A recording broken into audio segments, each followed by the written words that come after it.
নতুন সরকারের 100 দিন পূর্ণ হলো, মানে যদি সঠিক হিসেব বলি তাহলে 112-14 দিন মতো পূর্ণ হলো। কতটা সফলতা কি বলবেন?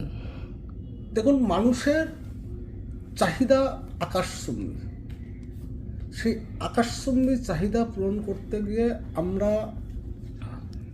এই মুহূর্তে বলতে পারি যে কমিটমেন্টগুলো আমরা করেছিলাম তার ম্যাক্সিমাম প্রকল্পের কাজে আমরা সঠিকভাবে সফল হয়েছি এবং আগামী দিনে সেগুলো সঠিকভাবে সেই প্রকল্পগুলো বাংলার জনমানসে জনসমাজে সেটা আমরা চালু করব।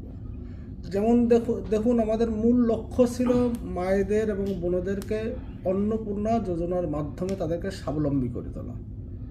সেটা আমরা বিগত 3 মাস ধরে অনেক বিতর্ক ঝড় ঝাপটার মধ্য দিয়ে প্রায় আমরা 1.5 কোটি মায়েদেরকে আমরা বা বোনেদেরকে আমরা অন্নপূর্ণা যোজনার আওতায় এনেছি। আমাদের কমিটমেন্ট ছিল আয়ুষ্মান ভারত, যেটা আমরা অটোমেটিক চালু করে দিয়েছি এবং এখানেও একটা বিতর্ক তৈরি হয়েছিল। সমগ্র বিতর্কের নিরসন ঘটিয়ে আয়ুষ্মান ভারতে যারা অংশগ্রহণ করবেন এবং যারা করতে পারবেন না সেটা মুখ্যমন্ত্রীর স্বাস্থ্য বিমা দিয়ে সেটাকে আমরা কভার করেছি। এবং আমাদের কমিটমেন্ট ছিল যারা চাকরিজীবী তাদেরকে ডিএ, তো ডিএ একটা দীর্ঘদিনের একটা যন্ত্রণা ছিল পশ্চিমবঙ্গের চাকরিজীবীদের ক্ষেত্রে, বিশেষ করে যারা রাজ্য সরকারি কর্মচারী ছিলেন। আমরা আগামী অক্টোবর মাস থেকে 20% ডিএ আমরা দেবো, এটা আমরা আমাদের সম্মানীয় মুখ্যমন্ত্রী সেটা কমিটমেন্ট করেছেন এবং অক্টোবর মাস থেকে আমরা সেই ডিএটা দেবো। বাকি ছিল আমাদের যে প্রকল্পগুলো সেগুলো আমরা করেছি। যেমন প্রধান কাজ ছিল ভারতবর্ষকে নিশ্চিত নিরাপত্তায় মুড়ে ফেলা। যে বর্ডার এরিয়ায় যে কাঁটাতারের যে সমস্যা ছিল, যে জমি জটটা আটকে ছিল দীর্ঘদিন, মমতা ব্যানার্জি গভর্নমেন্ট জমি দেননি, ইচ্ছা করেই দেননি, কারণ তানার জামাই আদরে অনুপ্রবেশকারীদের এখানে এনে ভোট ব্যাংক তৈরি করে ভোটে জিতেছিলেন। সেই কাঁটাতারের যে জমি দরকার ছিল বিএসএফকে, সেই জমি আমাদের গভর্নমেন্ট আমরা দিয়ে দিয়েছি।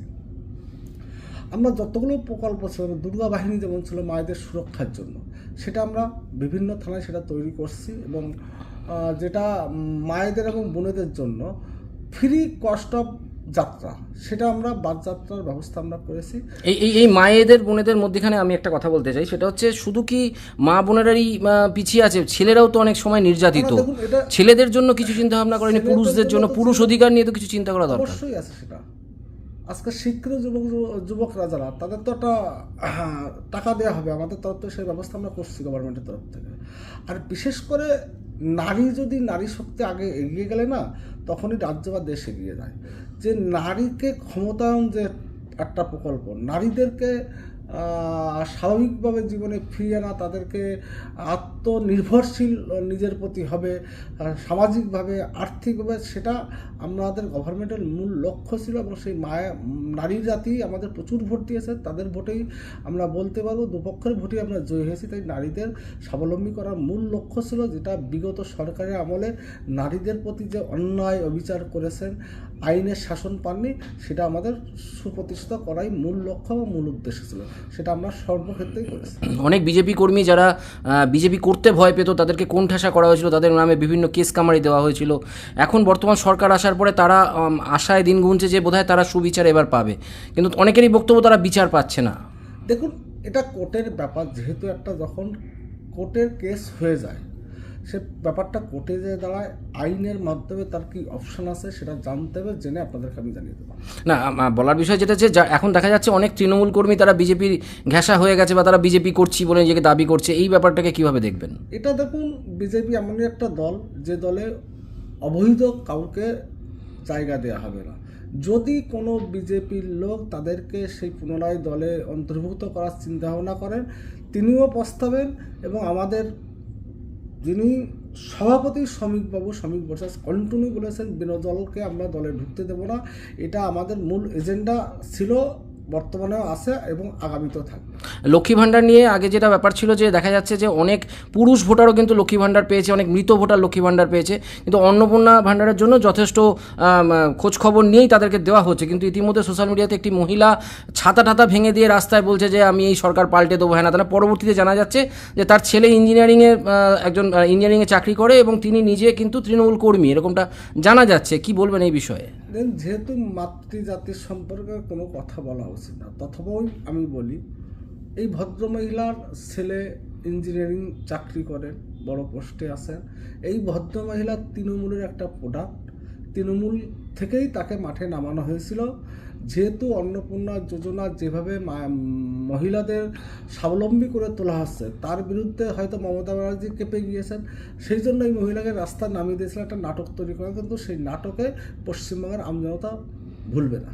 এবং মমতা ব্যানার্জি নিজে গতকাল ফেসবুক লাইভে এসে বলছে যে যারা এখনো পায়নি তাদের নামটা আলাদা করে আমরা তাদেরকে দেখব। তার কি দেখার ক্ষমতা আছে এই মুহূর্তে? মমতা ব্যানার্জি পশ্চিমবঙ্গের রাজনৈতিক ইতিহাসে পাস্ট হয়ে গেছে। মমতা ব্যানার্জিকে নিয়ে যতটা কম কথা বলা হবে ততটাই মূল্য। অভয়া, যেটা পশ্চিমবঙ্গের এই যে রাজনীতির একটা নতুন পরিবর্তন হলো, একটা নতুন মানে পশ্চিমবঙ্গ শ্যামাপ্রসাদের পশ্চিমবঙ্গ নতুন করে যেন একটা দিক দেখতে পেল, যার পরিবর্তনের একটা দিক বলা যেতে পারে অভয়া কাণ্ড। সেই অভয়া কি সুবিচার পাবে? দেখুন, অ্যাজ পার ল হিসেবে আমরা তো মিনিস্টার হয়েছি বা আমাদের গভর্নমেন্ট তৈরি হয়েছে, আমরা আইনের বাইরে তো কিছু করতে পারবো না। ভারতবর্ষের সংবিধানে আইনই শেষ কথা বলে। আইন অনুযায়ী তাকে যারা দোষী ছিল তাদেরকে আইনের আওতায় এনে সঠিক তদন্ত করে তাদেরকে যথাযথ শাস্তির ব্যবস্থা করা হবে। আর দুটো প্রশ্ন করব।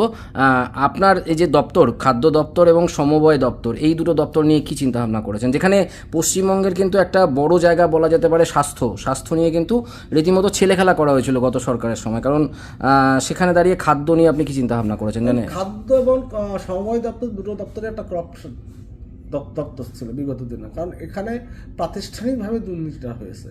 আমাদের গভর্নমেন্টের একটাই লক্ষ্য দুর্নীতিমুক্ত দপ্তর তৈরি করা, এবং বিশেষ করে পশ্চিমবঙ্গের 8.5 কোটি যে মানুষের রেশনিং ব্যবস্থার মাধ্যমে জুড়ে আছে, তাদেরকে খাদ্যকে তাদের সম্পূর্ণ সরকারি অনুদানে যেটা পাওয়া উচিত সেটাই পাবে।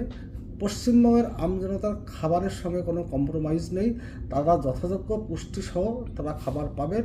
এবং কর্পোরেশন দপ্তর অর্থাৎ সমবায় দপ্তরে যেভাবে দুর্নীতি হয়েছে, পশ্চিমবঙ্গের প্রান্তিক মানুষের টাকা যেভাবে লুটপাট করেছে বিগত 15 বছর তৃণমূলের নেতৃত্বে আমলে, ব্যাঙ্কগুলোর টাকা লুটপাট করে নিয়েছেন, সমবায় প্রতিষ্ঠানের প্রপার্টি বিক্রি করেছেন, টোটাল যথাযথ তদন্ত হবে এবং আইনের আওতায় এনে তাদেরকে শাস্তির ব্যবস্থা করা হবে। শেষ প্রশ্ন, বনগাঁ আপনার বিধানসভা বলা যেতে পারে এবং সার্বিক পশ্চিমবঙ্গ, বনগাঁ এবং সার্বিক পশ্চিমবঙ্গ নিয়ে কি বলবেন? আপনি পূর্ণমন্ত্রী, কি বলবেন?